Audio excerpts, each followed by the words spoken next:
आरसपुरा की आवाज़ में आपका स्वागत है। हमारे साथ जो शख्सियत हैं वो आरसपुरा के पूर्व एमएलए डॉक्टर गगन भगत जी, हम उनसे बातचीत करते हैं। तो आपका स्वागत है आरसपुरा की आवाज़ में। धन्यवाद मुकेश जी।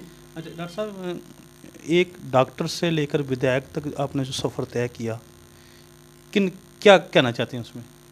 ये सफ़र बहुत बढ़िया सफ़र है जो चल रहा है अभी।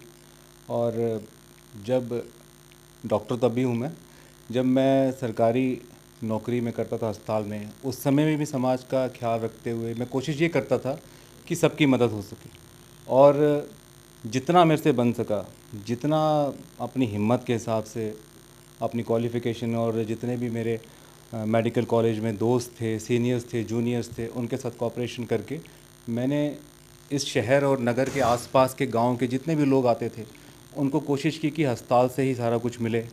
और मेरी कोशिश होती है कि एक आम बंदे को जो बेसिक हेल्थ केयर है वो यहाँ मिल सके। और जब विधायक बना तो मैंने इसी पे काम किया। विकास तो एक अलग मसला है, विकास तो जितना हुआ वो सब जानते हैं। आपके जो आलोचक हैं वो भी ये कहते हैं कि गगन ने जो विकास करवाया है वो पहले नहीं हुआ। जो आलोचक हैं वो तो बाकी तो बात जो आलोचक भी आपकी तारीफ़ करते हैं, क्या कहना चाहते हैं? धन्यवाद। मैं आपके साथ साथ उन आलोचकों का भी धन्यवाद करता हूँ, क्योंकि सच जो हो तो सच ही होता है। और बिल्कुल सही कहा आपने, क्योंकि जब मैं विधायक 2014 में चुन के आया था भाजपा की टिकट में, भाजपा की टिकट के ऊपर, तो उस समय के बाद क्या हुआ था कि मुझे किसी ने कहा कि भाई आपको बहुत बहुत मुबारक है, भाजपा ने आपको जिता दिया। तो सबसे पहले उनको कहा मैंने कि धन्यवाद सबसे पहले मैं अपने लोगों का दूंगा, क्योंकि भाजपा ने टिकट तो अश्विनी जी को भी दी थी, लेकिन जब तक जनता इसके ऊपर अपनी मोहर नहीं लगाती है तो किसी भी पार्टी का मैंडेट क्यों ना हो, वो आदमी विधायक छोड़ के एक पंच भी नहीं बन सकता। तो सबसे पहले मेरे लिए आरसपुरा की जनता है, जिन्होंने मुझे विधानसभा में भेजा इस विश्वास के साथ कि शायद इतने सालों से जो आरसपुरा का भला नहीं हो सका, जो काम रुके पड़े हुए हैं, जो समस्याएं एक आम इंसान को आती हैं, वो शायद डॉक्टर गगन भगत विधानसभा में जाके वो मसले हल कर सके। और मैं 30 सीटें भाजपा ने जीती थी, उनमें आप भी थे। क्या मानते हैं कि मोदी फैक्टर भी था आपकी जीत में थोड़ा बहुत? देखिए जी, मोदी फैक्टर हो गया, विधायक जो भी विधायक बनता है उस व्यक्ति की अपनी छवि हो गई, लोगों का साथ हो गया, और भी कई फैक्टर होते हैं। और among them Modi is one of the factor. मतलब अगर कहेंगे अगर मोदी फैक्टर था तो 87 में से 87 सीटें जीतनी चाहिए थी। लेकिन क्या होता है कि हर विधानसभा में, हर संसदीय सीट में, या कोई डीडीसी या बीडीसी या पंच की, सरपंच की इलेक्शंस में हर एक बार क्या होता है कि मायने बदल जाते हैं। लोगों की सोच, उनके मन में क्या है, कैंडिडेट कैसा है, ये सारे फैक्टर डिपेंड करते हैं। और उस समय शायद मुझे भाजपा की टिकट में फ़ायदा होता, शायद तभी जीता मैं। लेकिन मैंने आपको पहले भी कहा कि आरसपुरा की जनता भी, वो सबसे ज़्यादा हाथ उनका है। हाँ, वोट तो लोगों ने डालने हैं। बिल्कुल। और उन्होंने डाला, उन्होंने मोहर लगाई, फाइनल मोहर तो उनकी थी। हाँ, भाजपा को एक अच्छा कैंडिडेट चाहिए था यहाँ से, और उनको लगा शायद मैं जीत सकता हूँ यहाँ से, इसीलिए उन्होंने अपना विधायक का एक उम्मीदवार मुझे यहाँ से बनाया और मैंने इलेक्शन लड़ी और लोगों का अच्छा साथ रहा। अच्छा गगन जी, 3 साल आप विधायक रहे, तो आपकी ऐसी कोई मंशा जो रहेगी जो आप करना चाहते थे नहीं कर पाए, अगर आप सोचते हैं कि मुझे 3 साल और मिल जाते तो मैं जेल करता, ऐसा कोई है कोई जो मन में जो रह जाती है ना, ठीक से रह जाती है कि जो मैं नहीं कर पाया? आप सही कह रहे हैं मुकेश जी। खैर, आने वाले समय में वो बातें पूरी करेंगे, लेकिन कई चीज़ें ऐसी थी जो मैं उस समय चाहता था कि हो जाए। जैसे आरसपुरा म्यूनसिपैलिटी के लिए मैं सोच रहा था कि वेस्ट मैनेजमेंट प्लांट, जो डीपीआर जिसकी बन गई, फंड जिसके आ गए, वो कचरा निवारण की जो व्यवस्था है वो आरसपुरा म्यूनसिपैलिटी के लिए हो जाए। क्योंकि सबसे बड़ी समस्या जो आरसपुरा म्यूनसिपैलिटी की है वो यहाँ के वेस्ट मैनेजमेंट है। और वेस्ट मैनेजमेंट अगर सही तरीके से हो जाता, मुझे लगता है कि आप देखेंगे सतराइयाँ जगह ही कोई नहीं मिल रही थी, जगह कोई नहीं मिल रही थी।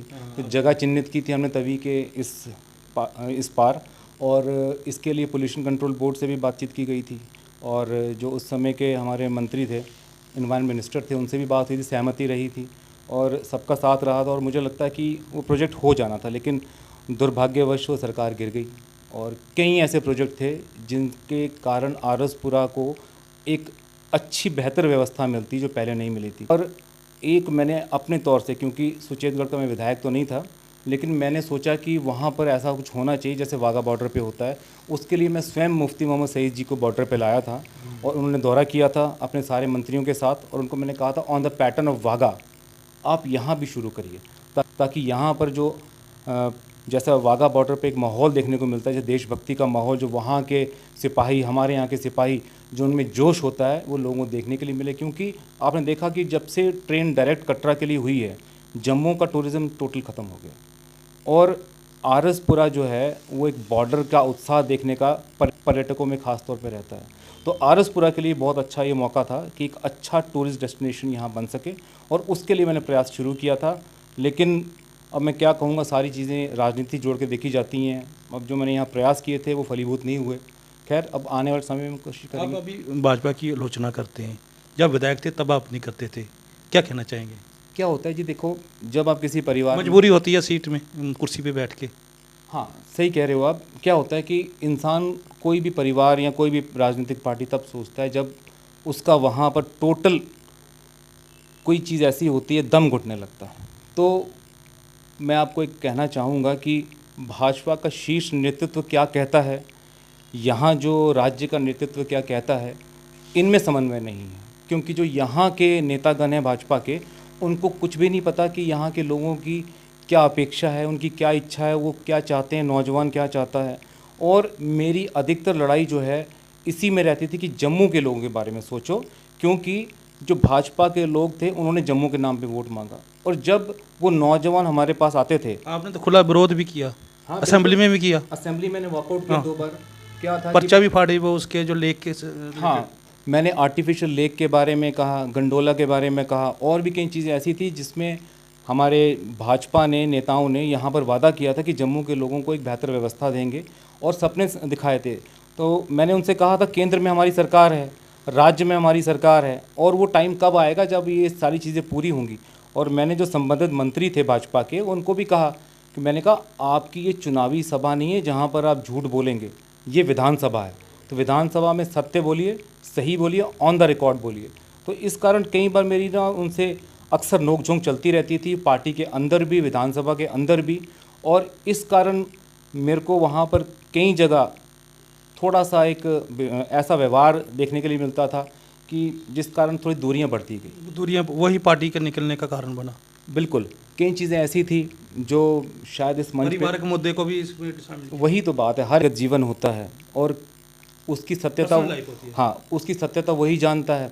कई बार कुछ लोग क्या होता है कि पारिवारिक मुद्दे को राजनीतिक मुद्दे से जोड़कर उसका कुछ राजनीतिक लाभ लेना चाहते हैं। लेकिन मैं आपको इस मंच के माध्यम से बताना चाहूँगा कि किसी की भी व्यक्ति की, अब मोदी जी हैं, उनकी व्यक्तिगत जीवन है, अब हर बंदे की पर्सनल लाइफ। व्यक्तिगत जीवन होता है। और लोगों ने जब मुझे वोट दिया था तो मेरे राजनीतिक जो मेरे में क्षमता थी उसको देख कर दिया था, और जो मैंने विकास कराया है वो राजनीतिक तरीके से कराया है। इसमें पारिवारिक कोई चीज़ का रोल नहीं है। और आगे भी मैं यही कहना चाहूँगा कि गगन भगत ने जैसा विकास पहले करवाया है आरसपुरा का, और सबको एक साथ लेके चले थे, आपने देखा होगा मैंने कभी भी ऐसा विकास नहीं कराया कि यहाँ वोट मिला है तो वहाँ वो काम कराओ। मैंने किसी जात, बरादरी, धर्म को दरकिनार करते हुए एक समान विकास कराया, हर एक को साथ लेके चला, और हर एक जगह विकास, जहाँ से मुझे 10 वोट भी नहीं पड़े थे मैंने वहाँ भी काम करवाया।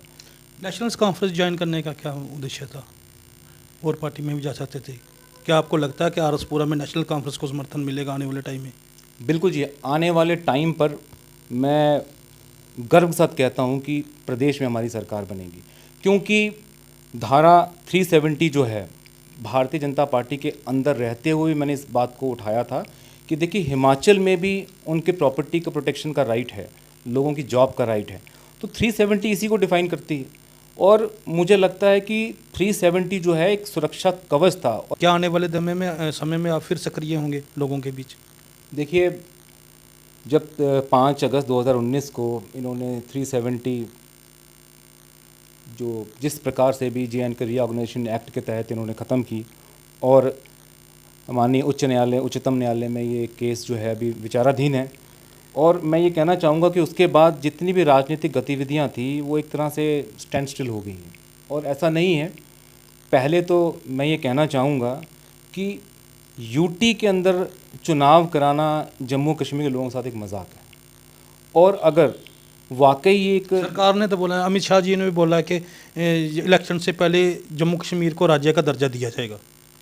स्वागत है उनका, हम तो चाहते हैं कि राज्य का दर्जा जल्दी बहाल हो और 370 में जो हमारी प्रोटेक्शन डिफाइंड है उसको जो केंद्र सरकार है वापस वैसे ही करे, क्योंकि दूर रखना पड़ेगा। आने वाले समय में गगन भगत कहाँ से इलेक्शन लड़ेंगे? भाई आरएसपुरा में पैदा हुआ हूँ, अगर ओपन हुई तो आरएसपुरा में पैदा हुआ हूँ, आरएसपुरा में रह के पढ़ाई लिखाई की है, आरएसपुरा में डॉक्टरी करी है, आरएसपुरा में विधायक रहा हूँ, तो सारा कुछ जब आरएसपुरा में किया हुआ है तो इलेक्शन भी यहीं से लड़ूंगा। अगर रिज़र्व होती है या ओपन होती है, कोई रोटेशन होती है, आरएसपुरा का जो विधानसभा क्षेत्र है मेरा अपना क्षेत्र है, तो मुझे लगता है कि इसी चीज़ के लिए मैं करूँगा, अपनी इस मिट्टी के लिए करूँगा। एनसी की टिकट पे?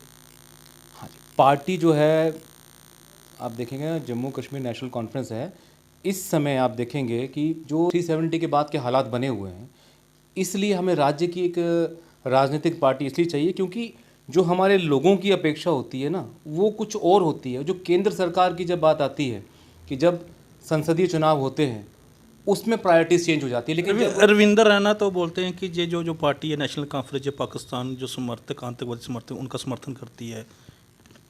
रविंदर रैना जी मेरे साथ रहे हैं, आप अच्छे जानते हो, मेरे कलीग रहे हैं, और सबसे बड़ी बात है जितना करीब से रविंदर रैना जी को मैं जानता हूँ, कोई दोस्त रहे, रूममेट भी रहे, टेबल मेट रहे हैं, मेरे साथ रहे हैं और हमने अच्छा टाइम बिताया वहाँ पर। लेकिन एक बात मैं बता दूँ आपको कि रविंदर रैना जी को पार्टी के भीतर ही लोग सीरियसली नहीं लेते। आम जनता दूर की बात है, आप देखिएगा कभी कोई शेयर होती है उनकी पोस्ट, आप देखिएगा कैसे कैसे लोग कमेंट करते हैं, वो मुझसे ज़्यादा बेहतर आप जानते हैं सोशल मीडिया में क्या चलता है। तो रविंदर रैना जी जो कहते हैं ना वो मात्र एक कॉमेडी होती है, मतलब एक व्यंग का आप एक कर लीजिए, मैटर ऑफ सिर्फ हंसने के लिए, सिर्फ खुद एक ह्यूमर के लिए रविंदर रैना जी का स्टेटमेंट होता है, उसको कोई सीरियसली नहीं लेता। तो ख़ास करके अगर कोई बात सीरियसली लेनी है, अगर फ़ारूक अब्दुल्ला जी की बात कहेंगे, उमर अब्दुल्ला जी की बात कहेंगे, उस बात को सीरियसली लिया जाता है। और आप देखेंगे आज भी आप देख लीजिए 85 साल उम्र हो गई डॉक्टर साहब की, डॉक्टर फ़ारूक अब्दुल्ला जी की, लेकिन उनकी टीआरपी देखिए, कोई भी व्यक्ति चाहे वो हिंदू है, मुसलमान है, सिख है, ईसाई है, कोई ऐसा बंदा नहीं होगा जो कहेगा डॉक्टर फ़ारूक अब्दुल्ला जो है हमें पसंद नहीं, अच्छा नहीं। आज भी जो रघुनाथ द्वार में अंदर जाते हैं, वो रघुनाथ मंदिर में जाते हैं, वहाँ पर आप देख लीजिएगा हर धर्म का जितने भी लोग होंगे रुक रुक के फ़ारूक साहब से मिलेंगे। उनका एक नेचर ही ऐसा है, उनका करिश्मा ही ऐसा है, उनके चेहरे पे एक ऐसा नूर है कि हर एक व्यक्ति के साथ वो घुल मिल जाते हैं। और ऐसा ही व्यक्ति जो है राजनीति में ज़रूरी होता है, जो व्यक्ति घुल मिल जाए। अगर कोई उमर जैसे डॉक्टर गगन भगत जी, इनसे हमने विभिन्न मुद्दों पर चर्चा की है और अगली बार हम किसी और शख्सियत से आपसे बात करवाएंगे। तब तक के लिए हमें इजाज़त दीजिए।